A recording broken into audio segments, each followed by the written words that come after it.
everyone, welcome again to another Afternoon Tea with Helen.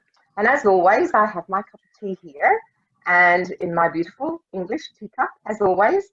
And today, first of all, before we introduce our guest, if you can like, comment, and subscribe to the channel, that would be wonderful. I'd really appreciate that. And today we're going to be talking to a very inspiring young lady who has been a connection of mine for a couple of years now, and I found her to be very interesting what she does, so I thought we'd have her on the show so she can share some information with us.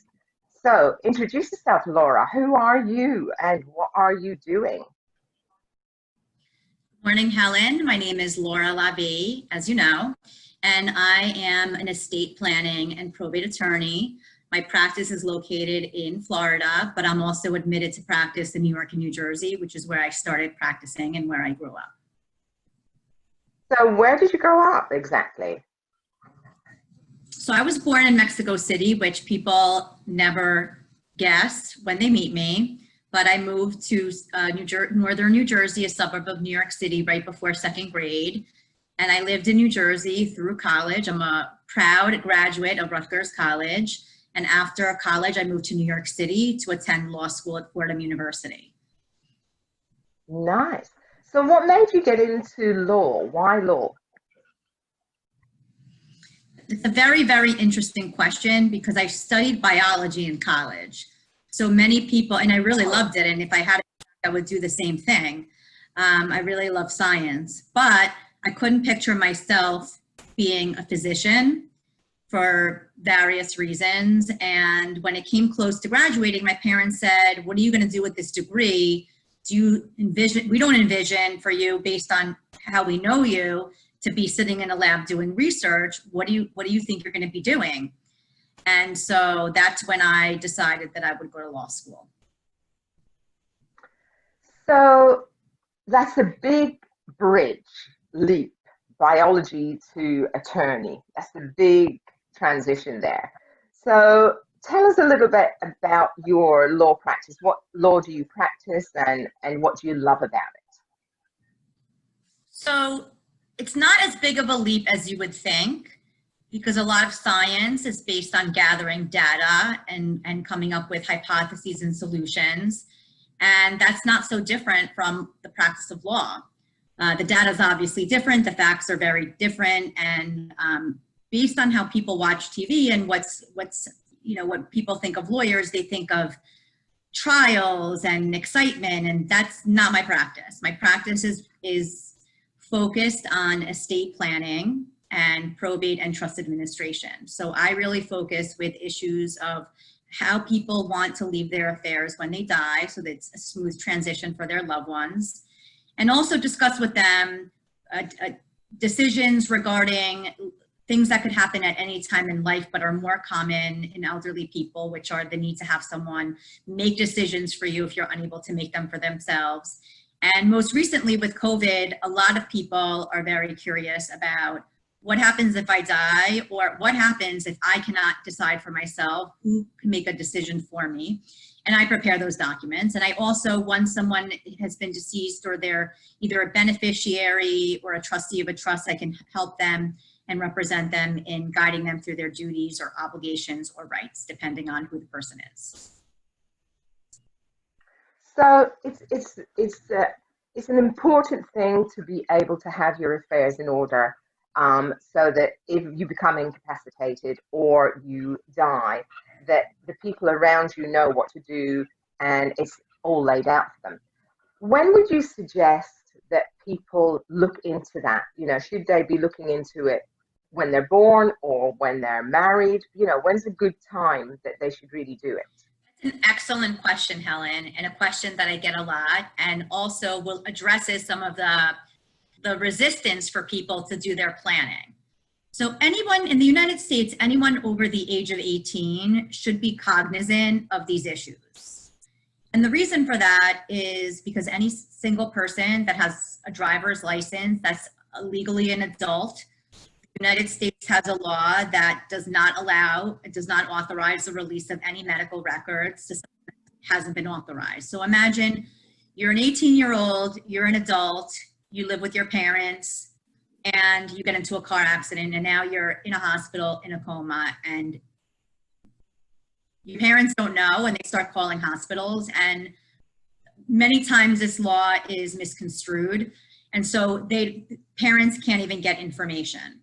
Now, what I've noticed also is that people that are younger are less scared and less resistant to doing estate planning because they think that they are not going to die that soon, other than unless they have some issue in their family, a diagnosis of something that makes them think about their mortality or something specific. But an estate plan, it's important that people start thinking about it as they become of age, and it doesn't have to be something super complicated. It just needs to be what people believe. Imagine you're in a coma, you are hooked up to machines, and it's your personal belief that you would want any miracle, you would want to wait to be plugged in until a miracle drug comes in. And nobody knows that about you because you haven't discussed it with anyone. So the decision is in someone else's hands. Now, estate plans change over time because people's lives change, their relationships change. They may have children, they may get divorced, they may get married. The extent of their assets change. So what they have is very different, and the way you think about things when you have nothing might be very different than when you have a lot. And there's a lot of resistance by people thinking about these things until there's a certain date or a milestone in someone's life. And I don't think that should be the way that people think about it, because this is one thing that we can control. We can control who makes decisions for us. And most people, after they die, they don't really care. But people care if they're alive and someone else has to manage their affairs, pay their bills, make medical decisions for them. They do seem to care about that. And that's the thing that people don't like to think about. So the plan should be looked at every few years, or as your personal matters change in your life, to make sure that what you have is reflective of how you feel at that time, and also reflective of the tax laws and that it's a tax efficient transaction. And also, I'm sure there's people around that have, things that they don't tell people that they have, maybe a special piece of jewelry, or maybe a separate bank account that they haven't told anyone, and no one's going to know that. So they're in a coma or they die, and then there's this bank account with $1 million in it that nobody knows about and will never know about because they haven't put it in writing to let people know. Do you find that happens? Well, you wouldn't know that happens because nobody would be able to tell you that there was $1 million account. No, that's a stupid question, wasn't it? Well, it depends, because I represent people as they're doing their plan, and sometimes people are very, very secretive. So the amount of help that I can give them and advice is limited. It's like giving a doctor only some of your symptoms, but not all, and expecting a perfect diagnosis. And then I also represent their loved ones or people that might be their heirs after they die. So if I represent someone that is doing their plan, I tell them that things that they do really shouldn't be a secret. Now, they don't have to broadcast what they're doing, but depending on the situation, like for instance, if it's a single person that isn't married, doesn't have children, and doesn't really share a financial life with someone else, it's more critical that they have a list for whoever's going to be in charge afterwards. Like for instance, I'm divorced, don't have children, and I don't have a partner right now that I share financial information with. And I would like my parents to be in charge, in my case, at this time, because my parents are young and healthy, make great decisions, and they're the appropriate people for me right now. As they age and as I get older, they might not be around and they might not be the right people, and I will need to change that. But I really have provided a list of family to be able to for them to know where things are, passwords, and where the bodies lay. Now, when I represent the beneficiaries and they say, I have no idea, then, there are certain clues that we can use in order to get that. And private investigators are friends, and also tax returns if they have been filed. Right. Okay. So you obviously love what you do, and you've been doing it for how many years now? So I just celebrated my 20th reunion from law school. Unfortunately, it was going to be a big Wow. celebration at work, but because of COVID, it wasn't in person. But I'm a very proud graduate, and I can't believe 20 years have flown by already. Wow, that's amazing. 20 years. So when you're not practicing law, what does your life compose of? You said you're divorced and you don't have children. So what do you do for you? What sort of things do you do to keep yourself healthy, to keep yourself, in life? So I think I'm a Libra, and I think a balanced life is very, very important. And the sign for Libra is a scale, and that definitely describes me very, very well. So when my life is out of balance in any way, I don't feel like myself. And I think that it's probably the same for most people.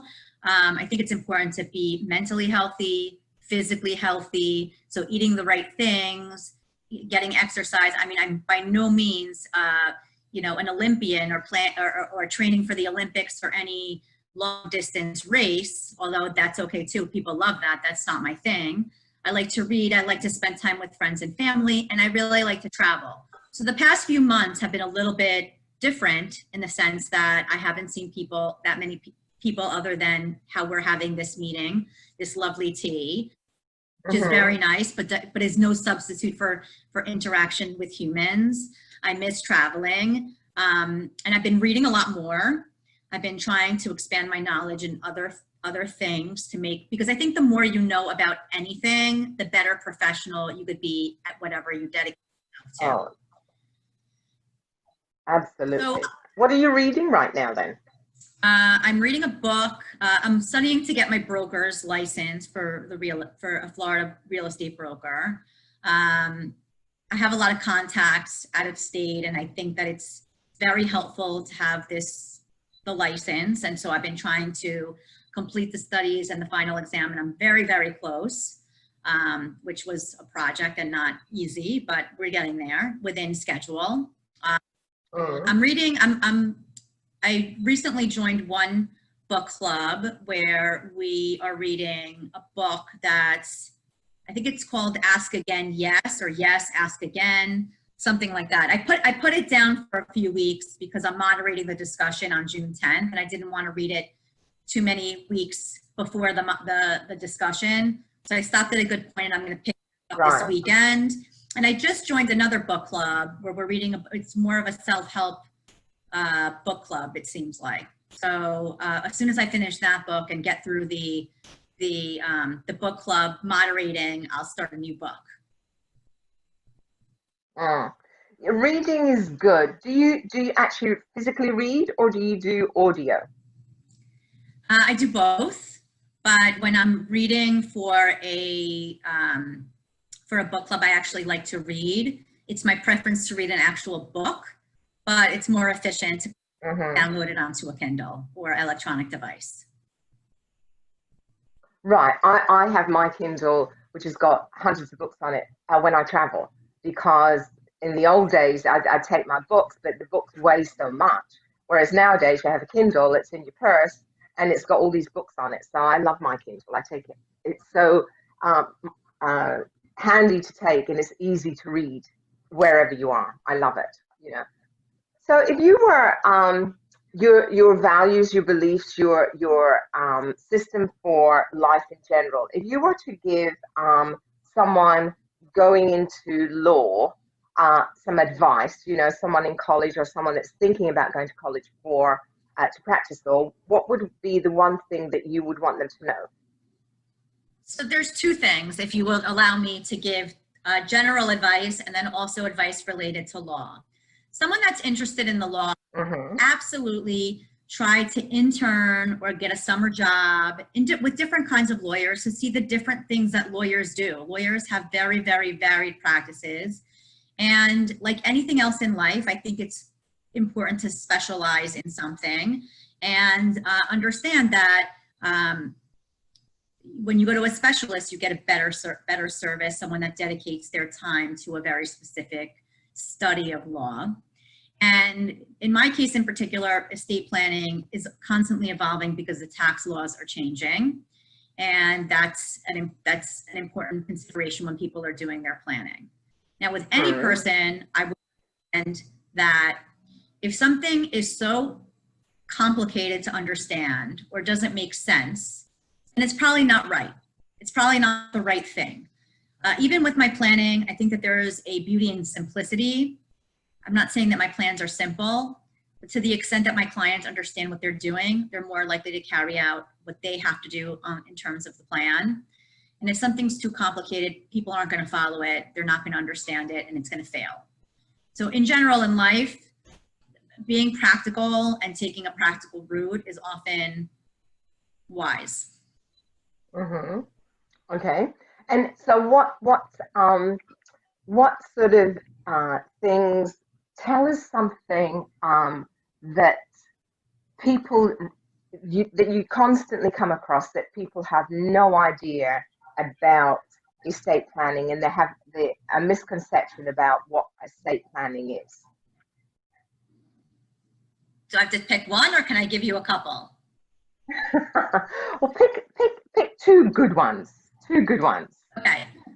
So often people think that they know what they want, and they call me and they say, I need an estate lawyer to do this. And they don't have the experience to really know what they're doing and will do it. And so if they do it themselves, a lot of people think that it's simple. It's a form, you fill it in, you can get it on LegalZoom. It's not that complicated. And most often than not, if someone does it themselves, they're probably not going to effectuate the plan that they actually want, or do something that's going to create more complications later. If it's done correctly, it could be, I mean, a clock is wrong twice a day, even a broken clock. So it's possible that people do some things, but they're not aware of issues that come up that can complicate an issue. That's one thing. And also people think that this is a very simple thing, that you could just get a form that, and people call me and they say they want a living will, and the living will is really a statement of intentions if you're in an end stage condition, when they really want a last will and testament. And so they don't really know what they're doing if they confuse those forms, which are very, very different. And lastly, the thing that if I had a nickel for every time someone said this to me, I would be retired, that people believe if they have a last will and testament, there's no need for anything to happen after someone's death. And that is not the case. It could be the case depending on what assets are and how people have titled their assets, but in most cases it is not. A will is going to have to be probated in the state of Florida. You're going to have to hire a lawyer to help you do that, unless you're a lawyer yourself. And there's a lot of traps for the unwary. So don't do it yourself. Yeah. No, I've heard that advice before, don't do it yourself. And I know that you can download them and print them off of the internet and do all that sort of thing, So you practice in Florida, and obviously this is going out to more people than just in Florida, but you practice in Florida. So your details are going to be here. So if anyone wants to get in touch with Laura, her details will be there as well. If you want to find out more about what she does and how to do estate planning and all that sort of thing. And sharing that information to do with your estate planning is crucial. So if you haven't already done your estate planning, then maybe you should be thinking about it, no matter how old you are, and the younger the better, because we never know what's going to happen. Just look at what's going on right now with COVID, and we've got people dying of all ages, including children. So it was great to talk to you, Laura. Interesting as always. And thank you. I just want to add, if everyone can, yes. If you could just indulge me and I can add one quick thing. I'm also admitted to practice in New York and New Jersey and have extensive contacts up there. So if people need any help up there, I can assist in connecting them with the appropriate individuals. And I also have an advanced degree in law called an LLM in estate planning, which gives me unique skills in identifying issues in my field. Excellent. That's good to know also. So like, subscribe, follow, and share. I'd really appreciate it. And then until another afternoon tea with Helen, have a great day. And thank you again, Laura, for your information, your insights, and your inspiration. So thank you so much.